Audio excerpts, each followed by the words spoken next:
welcome to our pilot episode of Revitalizing the Heart of Bridgewater. Let's talk vision to reality. Yay! Yay! We've been talking about this for a long time, and here we are. It's going to be about 15 to 20 minutes long, Sure. And we're planning on doing this every month as another part of our comprehensive communication and outreach strategy, so we can try to get as much information to the stakeholders in Bridgewater as possible. Do we need to tell them who we are? I think so. So let's start with, when did you get to Bridgewater? And So I'm Bob Rulli. I'm the director of the Office of Community and Economic Development. I started in January of 2023. My first exploration in Bridgewater was in September of 1977. And Campus Plaza looked Kind of looks the same. and that McDonald's kind of looks the same. Yep. So you came back full circle to Bridgewater. Yep. I started my career here, and I always say I'm going to probably end it here.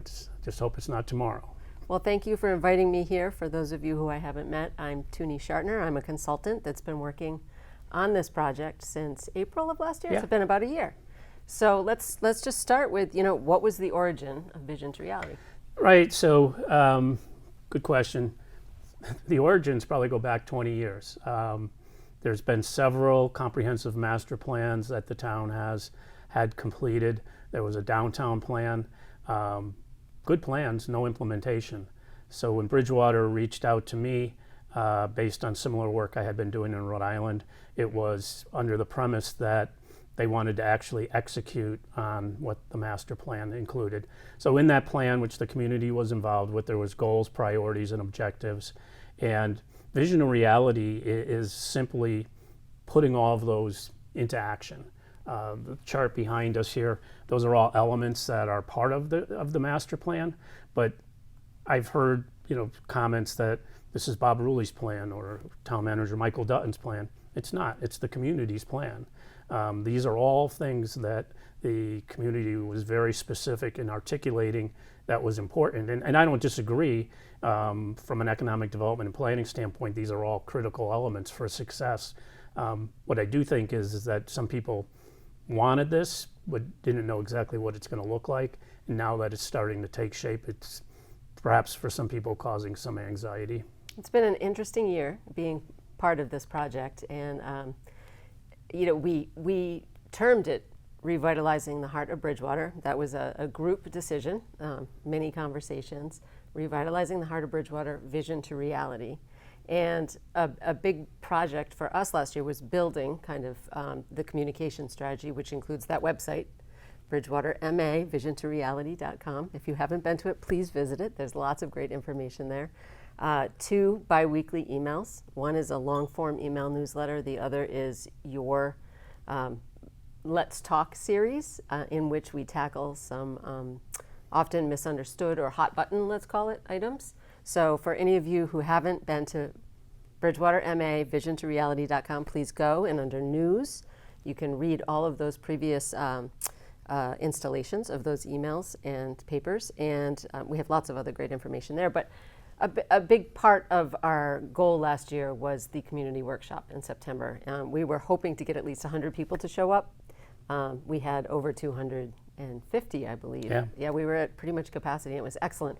And this that you pointed to earlier is an outcome of that. We created this for that workshop. Do you want to just describe it? Sure. So, not in any particular order, but housing, job creation, small business, economic development, infrastructure, historic preservation, pedestrian safety, transportation, and housing. Typically, government looks at these things in a silo, in a straight line, and my approach has always been there's an interrelationship between all of these things. So transportation is impacted by housing, housing is impacted by transportation. We're trying to solidify the small businesses that are here, bring more businesses in. That's job creation. Those are all related to economic development. Infrastructure is critical to any municipality. Water, sewer, roads. Maintaining the historic character of the Central Square area is historic preservation. There are definitely pedestrian improvements that need to be made. We can do that as part of this. So holistically, these all fit together. But again, you can go to the master plan and find all of these articulated as a priority. And unfortunately, when we look at these things in a silo and don't understand the interrelationship, we're not getting a holistic approach in terms of how this should be. And I think a lot of times that's the failure of government, is to not look at things in a broader lens. It's a lot for people to comprehend, but it's going to be more successful when these things work together. And saying that, as we're taping this, tomorrow night the town council is scheduled once again to vote on a comprehensive change to the town zoning ordinance. Part of that change is to be in compliance with the Commonwealth's MBTA communities legislation that Governor Baker set forth. Can you explain that legislation? Yeah, so Governor Baker in the last administration had put forth what's called MBTA communities legislation. It passed unanimously in the House. I think there was 2 dissenting votes in the Senate. And what it was designed to do was acknowledge that there's an ongoing housing crisis in the Commonwealth and encourage municipalities to amend zoning to allow for additional housing that could be built in proximity to MBTA assets. MBTA assets can be in Boston, that's the T as we know it. In Bridgewater, that's the South Shore Rail, the commuter rail. And in other communities, it's MBTA bus service. It's really transit-oriented development, which is kind of a buzzword in the planning world right now. So if anyone hears TOD, that's what they're referring to. It's not timeout. Are there flaws with that legislation? Yeah, I would say there are for sure.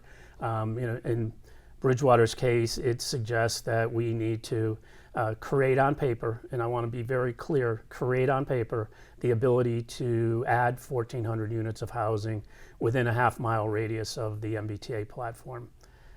It also goes on to say that you don't have to build it.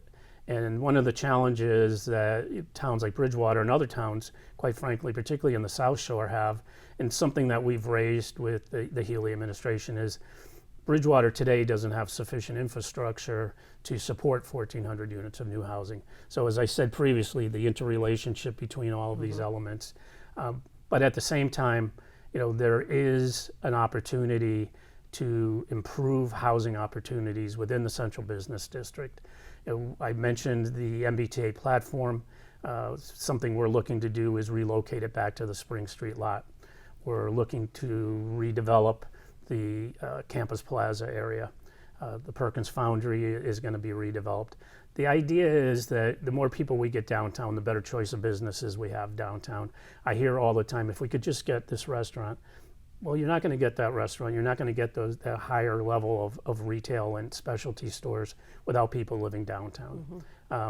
So we're hopeful that this is going to go through. Being in compliance allows us to access up to 14 different funding sources, some of which have nothing to do with downtown development. Open space land preservation, as an example. There's funds that can be used for that. There's other infrastructure improvements that can be made town-wide, not just in the central business district. So it's important that we do get it approved. Again, I'll be the first to acknowledge there's flaws in the legislation. There was flaws with the 40B legislation, which also allowed for affordable housing, because we still have a housing crisis. But I would say a large part of the zoning amendment has nothing to do with the MBTA legislation. It has to do with something called the form-based code, which is a prescribed, detailed list of, if you want to build in this area, this is what we are looking for. Here's the size of the buildings, here's the uses, here's the materials, here's the setbacks. And if a developer can check all those boxes, it's an expedited approval process, both for them, which is valuable, as well as the town getting what we want in terms of new development. So it's not something that's widely used in Massachusetts, but it has been in other communities. But it's an effective tool. Developers are already reaching out to us, interested in when is the zoning going to get approved. We're seeing interest in some sites that we've identified to be underutilized sites. So I think it's an exciting time for Bridgewater in terms of doing something really special, using the MBTA community's legislation as a springboard, but also capitalizing on that to do a lot of other things that can improve the downtown area. And at the same time, as I mentioned earlier, we're not looking to do anything more than preserve and improve the Central Square area, whether that's through traffic improvements, pedestrian improvements, building facade improvements.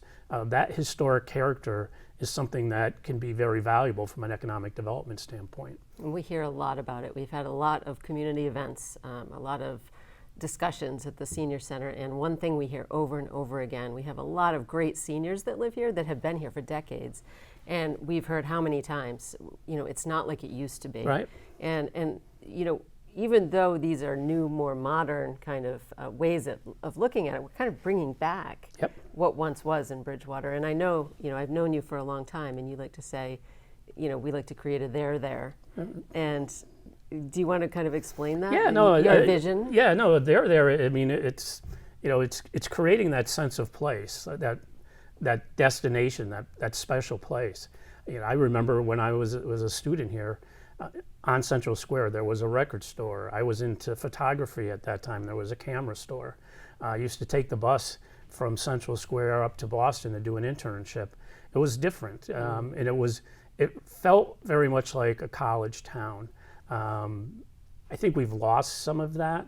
I mean, certainly COVID probably contributed to some of that in terms of the university pulling some things back in within the campus, but there's a lot more traffic in town now than there was before. So there are definitely things that we need to do to improve it, but I think that traditional New England downtowns are special places.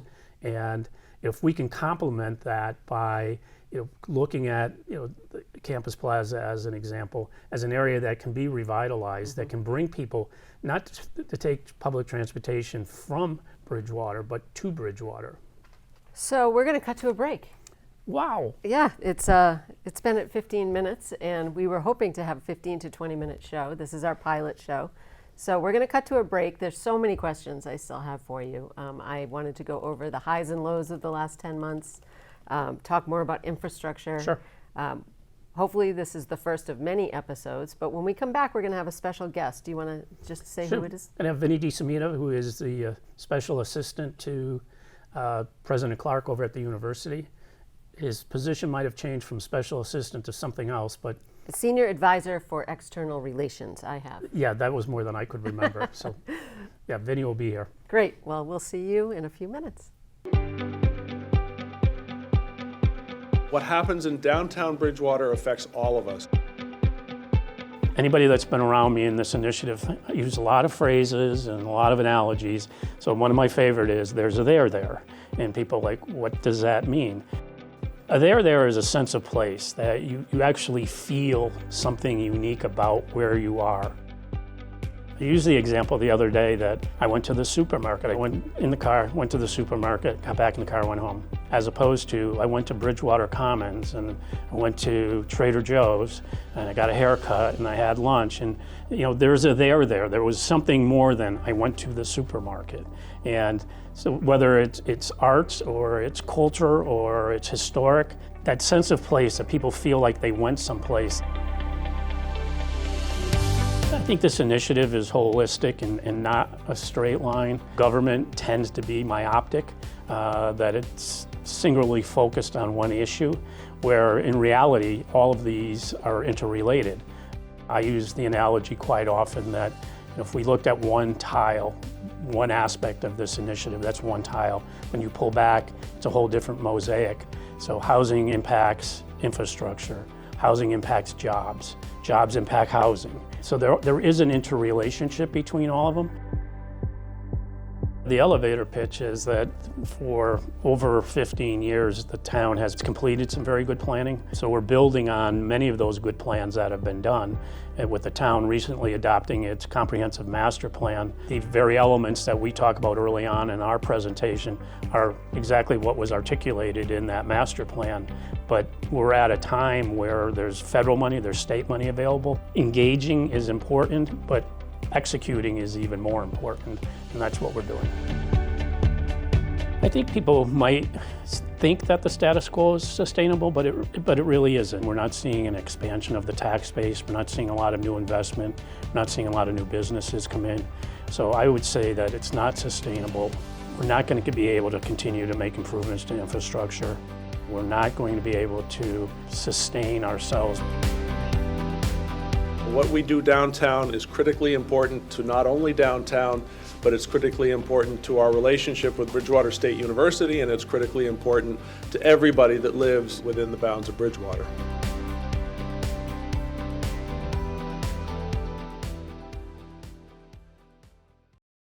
Welcome to our first episode, our pilot episode of Let's Talk Vision to Reality. As I mentioned before the break, this is welcome Vinny deMacedo. Am I saying your name deMacedo, right? but deMacedo. Yes, Okay, yes. sorry Those about Irish that. names always mess people up. So you're the we figured out your official title is Senior Advisor for External Relations. That is correct. Nice. Yes, Okay, yes, we yes. nailed it, Bob. I gave you another one There earlier. you go.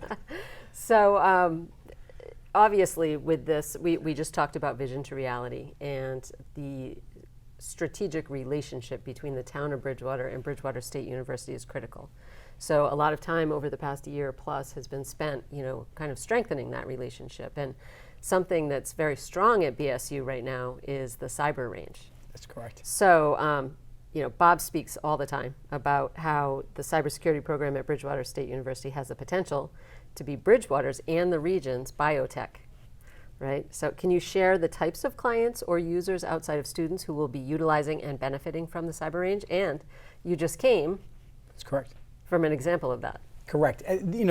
The possibilities are endless in the world of cybersecurity, and I have to take this opportunity to thank Bob for his this whole concept of a vision of what can be. You can just go day to day and move along, but you have to have vision. And I look at what the university did is we knew that there was a need in cybersecurity, but we didn't have a program. We certainly didn't have a $3.5 million cyber range. We didn't have a major. We certainly didn't have a security operations center, but we had a vision, and that vision became a reality because of the fact that if you create a pathway, a strategic plan, that's how you make things happen. And so we did it, and now we've built this program, and where, like you said, it's not really just about our students. It's about our municipalities. It's about companies regionally, small businesses in the area, nonprofits. And today, as you mentioned, we just had the FBI in here. As you know, when someone gets a cyber attack, the first place they call is their local police department.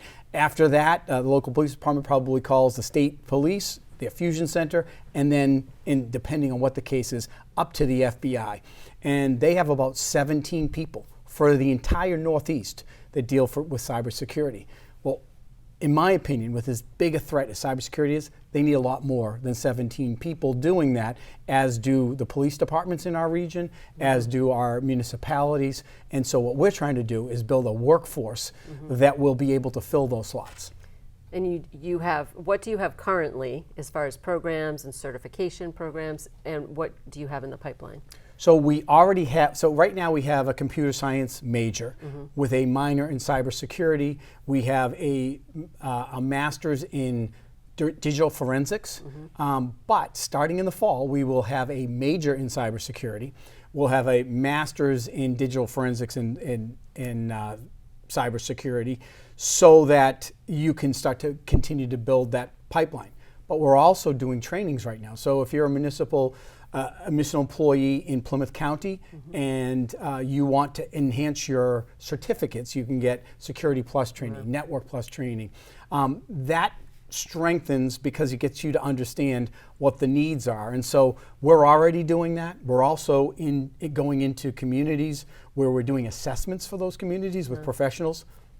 And so that's some of the stuff that's happening right now at Bridgewater State University. It's exciting. So we know other states. I happen to have had the pleasure for many years working with our ex-Congressman Jim Langevin, and now he's at Rhode Island College. Can you talk a little bit about what other states, like Rhode Island, are looking to replicate in all or in part to what you've created at BSU? So just to go back to Congressman Langevin, he probably was one of the lonely voices in Congress talking about cybersecurity when nobody was talking about it. And he has been a huge leader, incredibly well respected on both sides of the aisle. And he had been talking about this for quite some time, and he'd been envisioning what we should be doing. And of course, it wasn't until really the last 4 or 5 years that people started paying attention. Obviously, he's now retiring.